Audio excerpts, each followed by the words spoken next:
મિત્રો માટે ગુજરાત સરકાર દ્વારા વિવિધ યોજનાઓ ચલાવવામાં આવે છે, જેની અંદર આઈ ખેડૂત પોર્ટલ પર અરજી કરવાની હોય છે, જેની અંદર નિયમના ઘણા ફેરફાર કરવામાં આવ્યા છે, તો તેના વિશે માહિતી મેળવીશું. જો ખેડૂત મિત્રો વિડીયો પસંદ આવે તો વિડીયોને એક લાઇક કરી દેજો અને તમારા બીજા ખેડૂત મિત્રો સુધી આ વિડીયોને ચોક્કસથી શેર કરી દેજો. અને આપણી યુટ્યુબ ચેનલ પર નવા આવ્યા હોય તો આપણી ચેનલને હજુ સુધી સબસ્ક્રાઈબ ના કરી હોય તો ચોક્કસથી સબસ્ક્રાઈબ કરી દેજો, જેથી કરીને તમને નવા વિડીયોની માહિતી સૌથી પહેલાં મળી રહે. તો ચાલો આજનો વિડીયો ચાલુ કરીએ. સરકારશ્રી દ્વારા ખેતીની ઉન્નતિ અને આધુનિકરણ માટે ખેડૂતલક્ષી વિવિધ સહાયકારી યોજનાઓ ચલાવવામાં આવે છે, જેની અરજી ખેડૂત મિત્રોએ સરકારી દ્વારા આઈ ખેડૂત પોર્ટલ વિકસાવવામાં આવેલ છે, જેના ઉપર કરવાની હોય છે. જેમાં ચાલુ વર્ષ 2024-25 માટે ખેતીવાડી ખાતાની વિવિધ યોજનાઓનો લાભ લેવા માટે ખેડૂતોએ કરવાની થતી અરજીઓ માટે કાર્યપદ્ધતિમાં ફેરફાર કરવામાં આવેલ છે, જેથી વધુમાં વધુ ખેડૂત મિત્રોએ આ યોજનાનો લાભ લઈ શકે. તો ખેડૂત મિત્રો, વર્ષ 2024 અને 25 એટલે કે આપણું હાલનું ચાલુ વર્ષ 24-25ની અંદર ખેતીવાડી ખાતાની વિવિધ યોજનાઓનો લાભ લેવા માટે કરવાની થતી નવી અરજીઓ માટે તેની કાર્યપદ્ધતિની અંદર ફેરફાર કરવામાં આવેલ છે, જેના વિશેની માહિતી આગળ જોઈએ. ખેડૂત મિત્રો, અરજી લેવાની કાર્યપદ્ધતિ નંબર 1, જેની અંદર ઘટકો એટલે કે આપણે જે વસ્તુ લઈએ છીએ જેને સરકાર દ્વારા ઘટકો કહેવામાં આવતું હોય છે, જેની અંદર એગ્રો સર્વિસ પ્રોવાઈડર, પાણીના ટાંકા, પાક સંગ્રહ સ્ટ્રક્ચર, પાક મૂલ્ય વૃદ્ધિ, hi-tech hub, farm machinery bank, ડ્રોનથી છંટકાવ માટેનું ડ્રોન, તાડપત્રી, સોલાર પાવર યુનિટ એટલે કે સોલર સ્ટેશન ઊભું કરવા માટે, તારની વાડ, પાક સંરક્ષણના સાધનો એટલે કે પાકને બચાવવા માટેના કોઈ પણ સાધનો જેમ કે તારની વાડ છે, ઉપરાંત ઝટકા મશીન છે તે તમામ, પાવર સંચાલિત વોટર ફ્રેમિંગ પાઇપલાઇન અને સ્માર્ટફોન એટલે કે અંડર જમીનની અંદર જે પાઇપલાઇન નાખીએ છીએ તે અને ખેડૂતને અત્યારે સ્માર્ટફોન, આ તમામ યોજનાઓને કાર્ય પદ્ધતિ નંબર 1ની અંદર લેવામાં આવેલી છે. પદ્ધતિ નંબર 1ની માર્ગદર્શન સૂચનાઓ એટલે કે આગળ આપણે જે જોયા ઘટકો કાર્ય પદ્ધતિ 1ના, જેની અંદર અરજી કરવાની સૂચનાઓ આ પ્રમાણે છે. ઉપકૃત ઘટકોના નાણાકીય જોગવાઈ મર્યાદામાં અરજીઓ મેળવવામાં આવશે તથા પ્રાયોરિટી લિસ્ટ મુજબ તેની પૂર્વ મંજૂરી આપવામાં આવશે.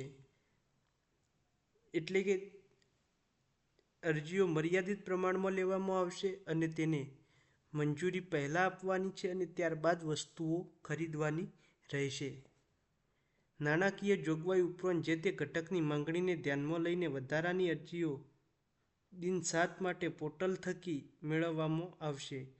એટલે કે આના માટે આ ઉપકૃત બતાવેલા ઘટકો માટે કોઈપણ તારીખથી 7 દિવસ સુધી પોર્ટલ ખુલ્લો રહેશે અને 7 દિવસ સુધી અરજીઓ લેવામાં આવશે. આવી વધારાની અરજીઓ વેઇટિંગ યાદી તરીકે ગણાશે. એટલે કે જો આપણે અરજી કરીશું તો જેની અંદર જેટલા આપવાનો લક્ષ્ય હશે તે બાદ જે અરજીઓ વચ્ચે તેને વેઇટિંગ અરજી તરીકે રાખવામાં આવશે. નાણાકીય જોગવાઈ મર્યાદામાં વેઇટિંગ યાદી ઓપરેટ કરી મુખ્ય યાદીમાં લાવી શકાશે. નાણાકીય જોગવાઈની અંદર કોઈપણ અરજી વેઇટિંગમાં હશે તો તેને મુખ્ય અરજીની અંદર પણ લાવી શકાશે. પૂર્વ મંજૂરી મળ્યા પછી જ અરજદારે યોજનાના ઠરાવ મુજબ નિયત સમયમાં મર્યાદિત અરજી સાથે જરૂરી સાધનિક કાગળો સાથે દરખાસ્ત સંબંધિત તાલુકા કચેરીએ રજૂ કરવાના રહેશે. તો ખેડૂત મિત્રો, આ અરજીની પૂર્વ મંજૂરી એટલે કે પહેલાં અરજી પાસ થયા પછી તમારે જે તે નિયત સમયમાં વસ્તુ ખરીદીને તેના બિલ તેમજ અન્ય કાગળ સાથે જે તે તાલુકા કચેરીએ જમા કરાવવાના રહેશે. મંજૂરી આપ્યા સિવાયની અરજીઓ વેઇટિંગ અરજીઓ વર્ષના અંતે રદ ગણાશે. તો ખેડૂત મિત્રો, તમને મંજૂરી મળી નથી અને તમારી અરજી વેઇટિંગ લિસ્ટમાં પડેલી હશે, બાકી રહેતા તમામ ઘટકો જેવા કે ટ્રેક્ટર, માલવાહક, રોટાવેટર, પલાવ, પાવર ટીલર, થ્રેશર, વાવણિયા એટલે કે વાવણી માટેના ઓરણી કે કોઈ પણ સાધન, મોબાઈલ શ્રેડર, લેન્ડ લેવર એટલે કે પાવડો, સનેડો, પંપ સેટ તેમજ વિવિધ ખેત ઓજાર સાધનો.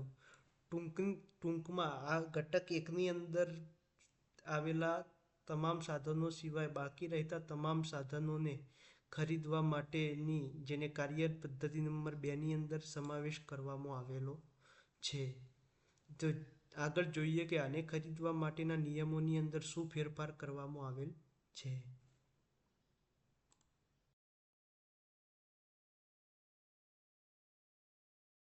કાર્ય પદ્ધતિ નંબર 2ની માર્ગદર્શન સૂચનાઓ. પદ્ધતિ 2માં સમાવેશ સાધનો માટે ખેડૂતોએ સાધનની ખરીદી મોડામાં મોડી 60 દિવસમાં ખેડૂત પોર્ટલ પર ઓનલાઈન અરજી કરવાની રહેશે.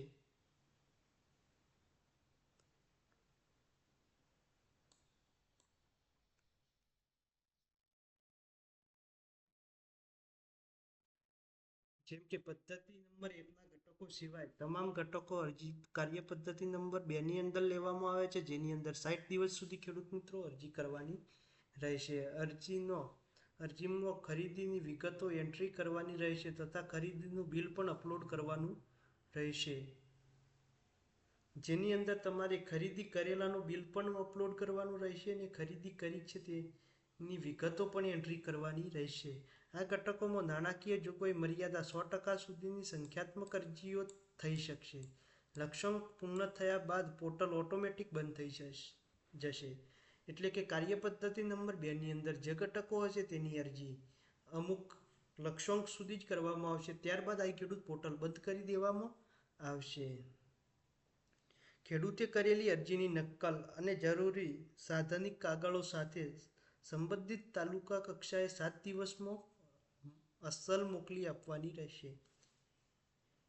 ખેડૂત મિત્રોએ કોઈ પણ વસ્તુ જેવી કે ટ્રેક્ટર અથવા તો પરણી કે કોઈ પણ સાધન ખરીદ્યું છે કાર્ય પદ્ધતિ નંબર 2ની અંદર સમાવેશ થતો હોય તેવું, તો જેની અરજી જેના કાગળો તમારે જેના બિલ સાથે 7 દિવસની અંદર જે તે કાર્ય કચેરી તાલુકા કક્ષાએ મોકલી આપવાના રહેશે. ઉપરોક્ત પદ્ધતિમાં અરજદારે ઓનલાઈન કરેલી અરજીમાં આપેલી માહિતી ખોટી અથવા ભૂલ ભરેલી અથવા તો અધૂરી હશે અથવા ઠરાવની જોગવાઈ મુજબના આધાર પ્રૂફ ખરીદી કરેલ બિલો અપલોડ કરેલ નહીં હોય તો અરજી રદ ગણવામાં આવશે. ખેડૂત મિત્રો, જો તમે કોઈ પણ વસ્તુ ખરીદી છે અને તેમાં ભૂલ છે એટલે કે તેની માહિતી ભરવામાં ભૂલ છે અથવા તો અધૂરી છે અથવા તો તેનું બિલ આધારિત તેની અંદર બતાવેલા આધાર પ્રમાણ કરતાં વધારે કે ઓછું હોય તો તે અરજી રદ ગણવામાં આવી શકે છે.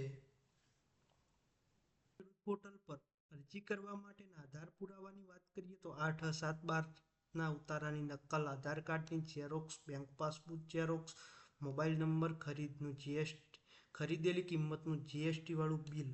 ઓનલાઈન અરજી તમે તમારા ગ્રામ પંચાયત કચેરીના કોમ્પ્યુટર ઓપરેટર પાસે અથવા તો સાયબર કાફે અથવા તો તમે જાતે મોબાઈલ દ્વારા પણ કરી શકો છો, જેની વેબસાઇટ છે iKhedoot.gujarat.gov.in. ખેડૂત મિત્રો, આ તો તમને માહિતી આપતો વિડીયો. જો વિડીયો પસંદ આવ્યો હોય તો વિડીયોને એક લાઇક કરી દેજો ને તમારા બીજા ખેડૂત મિત્રો સુધી ચોક્કસથી શેર કરી દેજો, જેથી કરીને તેમને પણ આ નવા નિયમો વિશે માહિતી મળી જાય. અને જો તમે આપણા વોટ્સએપ ગ્રુપની અંદર જોડાવા માંગો છો તો આપેલા કોડને સ્કેન કરીને અથવા તો આપેલા નંબર પર મેસેજ કરીને જોડાઈ શકો છો. ને કોઈ પણ વેપારી મિત્ર યુટ્યુબ પર જાહેરાત આપવા માંગતા હોય તો પણ આપેલા નંબર પર કોન્ટેક્ટ કરી શકો છો. ને આપણી યુટ્યુબ ચેનલ પર દરરોજ તાજા બજાર ભાવ તેમજ ખેતી વિશેની માહિતીના વિડીયો આવતા હોય છે. વિડીયોમાં અંત સુધી બની રહેવા બદલ આભાર.